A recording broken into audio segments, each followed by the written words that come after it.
Hello dear students, welcome back. അപ്പോൾ ഈ ഒരു വീഡിയോയിൽ നമ്മൾ ഡിസ്കസ് ചെയ്യാൻ വേണ്ടി പോകുന്ന എന്താണ് നമ്മുടെ നേരത്തെ പ്രിപ്പയർ ചെയ്ത ബഡ്ജറ്റ്. ആ പീരീഡ് തുടങ്ങുന്നതിന് മുന്നേ നമ്മൾ ആ ഫിക്സഡ് ബഡ്ജറ്റ് പ്രിപ്പയർ ചെയ്തു. ഫിക്സഡ് ബഡ്ജറ്റ് കേട്ടോ, ഫിക്സഡ് ബഡ്ജറ്റ്. ആ ഫിക്സഡ് ബഡ്ജറ്റ് പ്രിപ്പയർ ചെയ്തു. എന്നിട്ട് ആ പീരീഡ് കഴിയുമ്പോൾ നമുക്ക് ആക്ച്വലി ഉള്ള റിസൾട്ടുകൾ കിട്ടൂലേ. ഇനി ആ ആക്ച്വൽ റിസൾട്ടുകളെ കുറിച്ചാണ് നമ്മൾ പറയുന്നത്. ഇത് ആക്ച്വൽ കാര്യം കേട്ടോ, ഇതിന് ഒരു കാൽക്കുലേഷനോ കാര്യങ്ങളോ ഒന്നുമില്ല.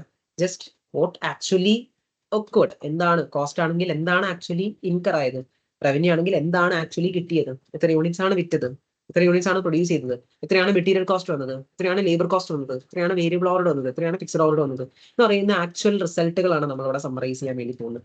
അപ്പൊ അതിന് വേണ്ടിയിട്ട് ആക്ച്വൽ ഇൻഫർമേഷൻസ് നോക്കുമ്പോൾ ആക്ച്വൽ ഇൻഫർമേഷൻസ് പറയുന്നത് നമ്മൾ ആക്ച്വലി ഇതൊക്കെ ഇനി താഴെ പറയുന്നത് കംപ്ലീറ്റ്ലി ആക്ച്വൽ ഇൻഫർമേഷൻസ് ആട്ടോ.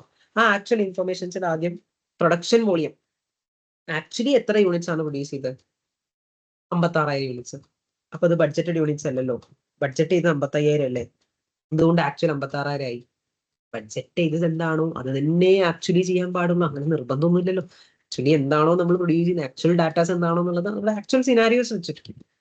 നമ്മുടെ ബഡ്ജറ്റും ആക്ച്വൽ തമ്മിലുള്ള ഡിഫറൻസസ് ആണ് നമ്മൾ വേരിയൻസ് ആയിട്ട് വരും. എന്തായാലും ആ ഡിഫറൻസസ് ഉണ്ടാകും ആക്ച്വലിലേക്ക് വരുന്ന സമയത്ത്. അപ്പൊ ആക്ച്വലിലേക്ക് വരുന്ന സമയത്ത് ആദ്യത്തെ ഡിഫറൻസ് എന്ന് പറയുന്നത് പ്രൊഡക്ഷൻ വോളിയം ആണ്. മറ്റത് ആ യൂണിറ്റ്സിനല്ലേ ബി യു എന്നാ പറഞ്ഞിരുന്നായിരുന്നു, ഇതിന് എ യു എന്നാ പറയുക, ആക്ച്വൽ യൂണിറ്റ്സ് എന്നാ പറയുക. അപ്പൊ ആക്ച്വൽ യൂണിറ്റ്സ് ഇത് എ യു ആണ്, ബട്ട് അതിന് ആക്ച്വൽ യൂണിറ്റ്സ് പ്രൊഡ്യൂസ്ഡ് ആണ്. ആക്ച്വലി നമ്മൾ പ്രൊഡ്യൂസ് ചെയ്തത് 56,000 യൂണിറ്റ്സ് ആണ്.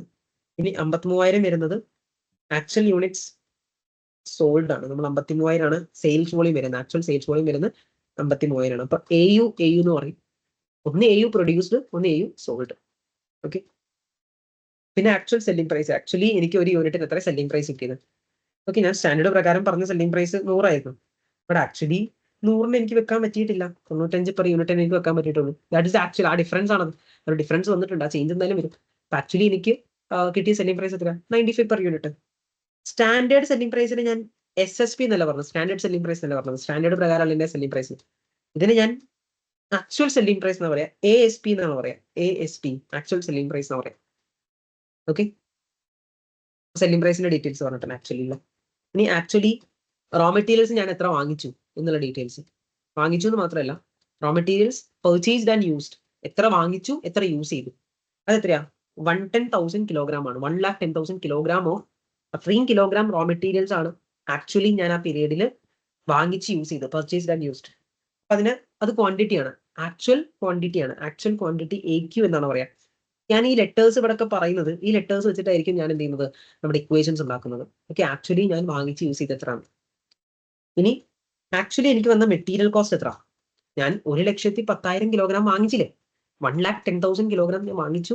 അതിന് വേണ്ടിയിട്ട് എനിക്ക് വന്ന എത്രയാ മെറ്റീരിയൽ കോസ്റ്റ് എത്ര? അതിന് എനിക്ക് വന്ന മെറ്റീരിയൽ കോസ്റ്റ് എത്ര? Actual material cost. Okay, actual material cost എത്രയാണ് വരുന്നത്? 2.31 മില്യൺ, 2,310,000 dollars. Okay, 1 second.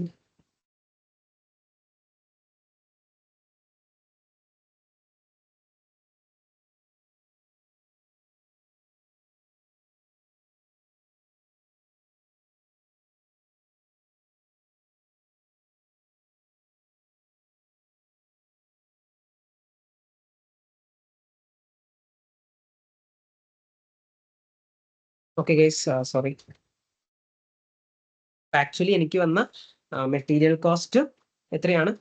2,310,000. 2,310,000. പിന്നെ ലേബറിന്റെ ഡീറ്റെയിൽസ് പറയുമ്പോൾ എത്ര ലേബർ അവേഴ്സ് ആണ് ആക്ച്വലി വർക്ക് ചെയ്തത്? 80,000 ലേബർ അവേഴ്സ് ആണ് ആക്ച്വലി വർക്ക് ചെയ്തത്. 80,000 ലേബർ അവേഴ്സ് ആണ് ആക്ച്വലി വർക്ക് ചെയ്തത്. That is actual hours. That is actual hours എന്ന് പറയാം. റോ മെറ്റീരിയൽസ് ആക്ച്വലി എത്ര വാങ്ങിച്ചു എന്നുള്ളത് ആക്ച്വൽ ക്വാണ്ടിറ്റി, ലേബർ അവേഴ്സ് എത്ര വർക്ക് ചെയ്തു എന്നുള്ളത് ആക്ച്വൽ അവേഴ്സ്. ആക്ച്വലി വർക്ക് ചെയ്ത അവേഴ്സ് AH എന്നാണ് പറയാം. ഇനി നമ്മൾ വേരിയൻസിന്റെ ഡീറ്റെയിൽസിലേക്ക് വരുമ്പോൾ സ്റ്റാൻഡേർഡ് അവേഴ്സ് എന്നൊക്കെ പറയുന്നുണ്ട്. BH, budgeted hours, standard hours for actual production ഒക്കെ വരുന്നുണ്ട്. ബട്ട് ഇപ്പൊ നമുക്ക് ആക്ച്വൽ ആയിട്ടുള്ളത് മതി, ആക്ച്വൽ അവേഴ്സ്. നമ്മൾ ഡീറ്റെയിൽ ആയിട്ട് ഇതിനെ കുറിച്ച് ഇങ്ങനെ പഠിക്കും. ഒരുപാട് ഡീറ്റെയിൽസ് നമുക്ക് ഇതിലേക്ക് ഇൻക്ലൂഡ് ആവാനുണ്ട്. അതൊക്കെ നമ്മൾ പഠിക്കും വേരിയൻസ് അനാലിസിസിലേക്ക് വരുമ്പോൾ. This actual hours. ഇനി 80,000 മണിക്കൂറാണ് അവർ ആക്ച്വലി വർക്ക് ചെയ്തത്. ലേബേഴ്സ് എല്ലാവരും കൂടെ ടോട്ടൽ വർക്ക് ചെയ്തിട്ടോ. ടോട്ടൽ ഒരു 56,000 യൂണിറ്റ്സ് ഒക്കെ പ്രൊഡ്യൂസ് ചെയ്തു പറഞ്ഞില്ലേ. ആ 56,000 യൂണിറ്റ്സിലേക്ക് ആക്ച്വലി വർക്ക് ചെയ്തത് 80,000 അവേഴ്സ് ആണ്. ഇനി ആ ആക്ച്വലി വന്ന ലേബർ കോസ്റ്റ് എത്രയാണ്? ആക്ച്വലി എനിക്ക് വന്ന ലേബർ കോസ്റ്റ് എത്രയാന്ന് പറഞ്ഞിട്ടുണ്ട്. എത്രയാണ്? ആക്ച്വൽ മെറ്റീരിയൽ കോസ്റ്റ് പറഞ്ഞ പോലെ തന്നെ എനിക്ക് വന്ന ആക്ച്വൽ ലേബർ കോസ്റ്റ് വരുന്നത് 2,20,000 ആണ്. ഇനി വേരിയബിൾ ഓവർഹെഡ് എത്രയാണ് വരുന്നത്? ആക്ച്വൽ വേരിയബിൾ ഓവർഹെഡ് എത്ര വന്നത്? ആക്ച്വൽ വേരിയബിൾ ഓവർഹെഡ് 5 ലക്ഷമാണ് വന്നത്. ആക്ച്വൽ ഫിക്സഡ് ഓവർഹെഡ് എത്ര വന്നത്? ആക്ച്വലി വന്ന ഫിക്സഡ് ഓവർഹെഡ് എത്ര? 9,35,000. ആ പീരീഡിൽ ആക്ച്വലി എനിക്ക് വന്ന ഫിക്സഡ് ഓവർഹെഡ് എത്ര? 9,35,000. ഓക്കെ, ഇപ്പൊ ഇത്രയും ഡാറ്റാസ് ആക്ച്വലി തന്നിട്ടുണ്ടല്ലോ. ഇതൊക്കെ വെച്ചിട്ട് നമുക്ക് ആ ആക്ച്വൽ ഡാറ്റാസ് ഞാനൊന്ന് ഫില്ല് ചെയ്ത് തരാം. ആക്ച്വൽ ഡാറ്റാസ് പറയുമ്പോൾ എനിക്ക് ഇതാ കണ്ടോ, this is AU, this is AU, actual units produced. Actual units produced ആണിത്. ഇനി ആക്ച്വൽ യൂണിറ്റ്സ് സോൾഡ് ആണിത്. ഇത് രണ്ടും AU ആണ്. ഒന്ന് ആക്ച്വൽ യൂണിറ്റ്സ് പ്രൊഡ്യൂസ്ഡ് ആണ്, ഒന്ന് ആക്ച്വൽ യൂണിറ്റ്സ് സോൾഡ് ആണ്. മറ്റെടുത്ത് ബഡ്ജറ്റ് ചെയ്തത് എത്രയായിരുന്നു? 55,000 യൂണിറ്റ്സ് ആണ് നമ്മൾ ബഡ്ജറ്റ് ചെയ്തത്. ആക്ച്വലി 56,000 യൂണിറ്റ്സ് ആണ് പ്രൊഡ്യൂസ് ചെയ്തത്. അപ്പോൾ ലെവലൊക്കെ ഡിഫറൻസ് ഉണ്ട് കേട്ടോ. ബഡ്ജറ്റ് ചെയ്ത പ്രൊഡക്ഷൻ ലെവലും ആക്ച്വൽ പ്രൊഡക്ഷൻ ലെവലൊക്കെ ഡിഫറൻസ് ഉണ്ട്. ഓക്കെ, ആ ഡിഫറൻസ് കാരണമൊക്കെ ഉള്ള വേരിയൻസ് ഒക്കെ നമ്മളിങ്ങനെ ഡീറ്റെയിൽ ആയിട്ട് വരുന്നത്. പല റീസൺസ് ഉണ്ട് ഇവിടെ. ഓക്കെ, ബഡ്ജറ്റിൽ നിന്നും ആക്ച്വലിലേക്ക് ഒരുപാട് മൂവ്മെന്റ് ഉണ്ടായിട്ടുണ്ട്. ആ മൂവ്മെന്റ് ഒക്കെയാണ് നമ്മൾ വേരിയൻസ് അനാലിസിസ് പഠിക്കുന്നത്. അതൊക്കെ നമുക്ക് പഠിക്കാം. ഇപ്പൊ നിങ്ങൾ ആക്ച്വൽ റിസൾട്ടുകൾ എഴുതുന്നത് ആക്ച്വലി കിട്ടിയ സെയിൽസ് റവന്യൂ എത്രയാണ്? ഇവിടെ തന്നെ നോക്കൂ. ആക്ച്വൽ സെയിൽസ് റവന്യൂ വന്നിട്ടുണ്ടോ? ആക്ച്വൽ സെയിൽസ് റവന്യൂ വന്നിട്ടില്ല. ആക്ച്വൽ സെയിൽസ് റവന്യൂ വന്നിട്ടില്ല. ഇവിടെ ആക്ച്വൽ എന്ത് വന്നിട്ടുണ്ട്? ആക്ച്വലി എത്ര യൂണിറ്റ്സ് വിറ്റു? ആക്ച്വൽ സെയിൽസ് റവന്യൂ തന്നിട്ടില്ല. ബട്ട് ആക്ച്വലി നമ്മൾ എത്ര യൂണിറ്റ്സാണ് വിറ്റത്? 53,000 യൂണിറ്റ്സ് ആണ് വിറ്റത്. ആക്ച്വലി എത്ര സെല്ലിംഗ് പ്രൈസ് കിട്ടിയത്? 53,000 യൂണിറ്റ്സ് ആണ് ആക്ച്വലി നമ്മൾ വിറ്റത്. ആക്ച്വലി കിട്ടിയ സെല്ലിംഗ് പ്രൈസ് എത്രയാണ്? 95 പെർ യൂണിറ്റ് ആണ്. ആക്ച്വലി നമുക്ക് കിട്ടിയ സെല്ലിംഗ് പ്രൈസ് 95 പെർ യൂണിറ്റ് ആണ്. അപ്പൊ എത്രയായിരിക്കും ആക്ച്വൽ റവന്യൂ? ആക്ച്വലി കിട്ടിയ റവന്യൂ എത്രയായിരിക്കും? 53,000 യൂണിറ്റ് ആണ് ആക്ച്വലി ഞാൻ വിറ്റത്. AU sold, actual unit sold into 95. Okay, 5035 ആണ് ആക്ച്വൽ റവന്യൂ വരുന്നത്. ആക്ച്വൽ റവന്യൂ എത്ര വരുന്നത്? റവന്യൂന്റെ കേസിൽ ആക്ച്വലി വരുന്നത് 5035 ആണ്. ഇനി പ്രൊഡക്ഷൻ കോസ്റ്റ് എഴുതുമ്പോൾ, എന്റെ ആക്ച്വൽ പ്രൊഡക്ഷൻ കോസ്റ്റ് എഴുതുമ്പോൾ എത്ര യൂണിറ്റ്സിലേക്കാണ് ഞാൻ പ്രൊഡക്ഷൻ കോസ്റ്റ് എഴുതുന്നത്? 53,000 യൂണിറ്റ്സിലേക്കാണോ? അല്ല, 53,000 യൂണിറ്റ്സ് വിറ്റതാണ് ആക്ച്വലി. പ്രൊഡ്യൂസ്ഡ് എത്രയാണ്? ആക്ച്വൽ യൂണിറ്റ്സ് പ്രൊഡ്യൂസ്ഡ് എത്രയാണ്? 56,000. ആ 56,000 യൂണിറ്റ്സിലേക്കാണ് എന്റെ ആക്ച്വൽ എന്ത് വരുന്നത്? പ്രൊഡക്ഷൻ കോസ്റ്റുകൾ വരുന്നത്. ബഡ്ജറ്റ് ചെയ്ത് 55,000 യൂണിറ്റ്സ് ആയിരുന്നു. ബട്ട് ആക്ച്വലി 56,000 യൂണിറ്റ്സ് ഞാൻ പ്രൊഡ്യൂസ് ചെയ്തിട്ടുണ്ട്. 53,000 യൂണിറ്റ്സ് വിറ്റിട്ടുണ്ട്. ക്ലോസിംഗ് ഇൻവെന്ററി ഒക്കെ വ്യത്യാസമുണ്ട്. ഓക്കെ, അപ്പൊ അതൊക്കെ ഞാൻ കാണിച്ചു തരാം. ഇനി മെറ്റീരിയൽസ് വരുന്ന സമയത്ത് ആക്ച്വലി മെറ്റീരിയൽ കോസ്റ്റ് എത്ര വന്ന്? അത് കാൽക്കുലേറ്റ് ചെയ്യാനൊന്നുമില്ല. ആക്ച്വൽ റിസൾട്ടുകൾ തന്നിട്ടുണ്ട്. ആക്ച്വൽ മെറ്റീരിയൽ കോസ്റ്റ് എത്രയാണ്? ആക്ച്വൽ മെറ്റീരിയൽ കോസ്റ്റ് വരുന്നത് 2310 ആണ്. 2310 ആണ് ആക്ച്വൽ മെറ്റീരിയൽ കോസ്റ്റ് വരുന്നത്. 2310 ആണ് ആക്ച്വൽ മെറ്റീരിയൽ കോസ്റ്റ് വരുന്നത്. ആക്ച്വൽ ലേബർ കോസ്റ്റ് വരുന്നത് എത്രയാണ്? ആക്ച്വൽ ലേബർ കോസ്റ്റ് വരുന്നത് 220,000 ആണ്. ആക്ച്വൽ ലേബർ കോസ്റ്റ് വരുന്നത് 220,000 ആണ്. ആക്ച്വലി ഉണ്ടായ വേരിയബിൾ ഓവർഹെഡ് എത്രയാ? 5 lakh ആണ്. ആക്ച്വൽ വേരിയബിൾ ഓവർഹെഡ് 5 lakh ആണ്. 500,000 ആണ്. ആക്ച്വൽ ഫിക്സഡ് ഓവർഹെഡ് എത്രയാണ്? ആക്ച്വൽ ഫിക്സഡ് ഓവർഹെഡ് വരുന്നത് 9,35,000 ആണ്. ആക്ച്വൽ ഫിക്സഡ് ഓവർഹെഡ് വരുന്നത് 9,35,000 ആണ്. അപ്പൊ ഇത് എല്ലാം കൂടെ കൂട്ടിയിട്ട് എത്ര വരും? ഇതെല്ലാം കൂടെ കൂട്ടിയിട്ട് ആക്ച്വൽ പ്രൊഡക്ഷൻ കോസ്റ്റ് എത്ര വരുന്നത്? ടോട്ടൽ 56,000 യൂണിറ്റ്സ് പ്രൊഡ്യൂസ് ചെയ്യാൻ ആക്ച്വലി ഞാൻ 56,000 യൂണിറ്റ്സ് പ്രൊഡ്യൂസ് ചെയ്തപ്പോൾ എനിക്ക് ആക്ച്വലി വന്ന material cost, labour cost, variable overhead, fixed overhead എല്ലാം കൂടെ കൂട്ടിയിട്ട് എത്ര വരും? 935 പ്ലസ് 500 പ്ലസ് 220 പ്ലസ് 2310 എല്ലാം കൂടെ കൂട്ടിയിട്ട് 3965 ആണ് എനിക്ക് ആക്ച്വലി വന്ന എന്ത് പ്രൊഡക്ഷൻ കോസ്റ്റ്. ബട്ട് പ്രോഫിറ്റ് കാണാൻ വേണ്ടിയിട്ട് ഈ റവന്യൂന്ന് ഈ പ്രൊഡക്ഷൻ കോസ്റ്റ് കുറയ്ക്കാൻ പറ്റില്ല. കോസ്റ്റ് ഓഫ് സെയിൽസ് എന്ത് ചെയ്യണം? അതൊന്ന് ലെസ് ചെയ്യണം. ഇവിടെ എത്രയാണ് കോസ്റ്റ് ഓഫ് സെയിൽസ്? അല്ല, കോസ്റ്റ് ഓഫ് സെയിൽസ് കാണണം. അതിന് ക്ലോസിംഗ് ഇൻവെന്ററി കുറയ്ക്കണം അല്ലേ? 56,000 യൂണിറ്റ്സ് പ്രൊഡ്യൂസ് ചെയ്തു. ആക്ച്വൽ ആട്ടോ, 56,000 യൂണിറ്റ്സ് പ്രൊഡ്യൂസ് ചെയ്തു. 53,000 സെൽ ചെയ്തു. അപ്പൊ എത്രയാണ് ക്ലോസിംഗ് ഇൻവെന്ററി വരുന്നത്? 56,000 പ്രൊഡ്യൂസ് ചെയ്തു, 53,000 വിറ്റു. അതില് 3,000 യൂണിറ്റ്സ് എന്താണ്? 3,000 യൂണിറ്റ്സ് ക്ലോസിംഗ് ഇൻവെന്ററി. ആ 3,000 യൂണിറ്റ്സിന് എത്രയാണ് ക്ലോസിംഗ് ഇൻവെന്ററി പറയണം? 3,000 യൂണിറ്റ്സിന്റെ വാല്യൂ എത്രയാണ്? ഇൻവെന്ററി വാല്യൂഷൻ എന്താണ്? അതിന്റെ സ്റ്റാൻഡേർഡ് കോസ്റ്റിൽ തന്നെയാണ് എപ്പോഴും വരാറ് ഇൻവെന്ററി വാല്യൂഷൻ. അപ്പൊ അങ്ങനെയുള്ള ഇൻവെന്ററി വാല്യൂഷൻ വരുന്നത് 67 അല്ലെ? ഒരു യൂണിറ്റിന്റെ ഇതിന്റെ സ്റ്റാൻഡേർഡ് കോസ്റ്റ് എത്രയാ? 67 ആണ്. അപ്പൊ 3,000 ഇൻറ്റു 67 ദാറ്റ് ഈസ് 201. 201 ആണ് നമ്മുടെ ക്ലോസിംഗ് ഇൻവെന്ററി.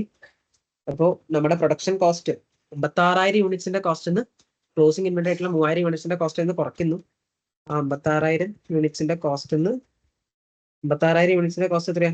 56,000 യൂണിറ്റ്സിന്റെ കോസ്റ്റ് വരുന്നത് 3965 അല്ലെ? 56,000 യൂണിറ്റ്സിന്റെ production cost minus closing inventory 201. അങ്ങനെ ചെയ്യുമ്പോൾ നമുക്ക് കോസ്റ്റ് ഓഫ് സെയിൽസ് വരുന്നത് 3764 ആണ്. ആക്ച്വലി വന്ന പ്രോഫിറ്റ് എത്രയാ? ആക്ച്വലി വന്ന പ്രോഫിറ്റ് വരുന്നത് എത്രയായിരിക്കും? 5035 മൈനസ് കോസ്റ്റ് ഓഫ് സെയിൽസ് 3764 എത്ര വരും? Actual profit is 1271. Okay, budgeted പ്രോഫിറ്റും ആക്ച്വൽ പ്രോഫിറ്റും നമ്മൾ ആ ഒരു പീരീഡിൽ ബഡ്ജറ്റ് ചെയ്ത ഡാറ്റാസും ആക്ച്വലി കിട്ടിയ ഡാറ്റാസും തമ്മിൽ നോക്കുന്ന സമയത്ത് ഒരുപാട് മാറ്റങ്ങൾ വന്നിട്ടുണ്ട്.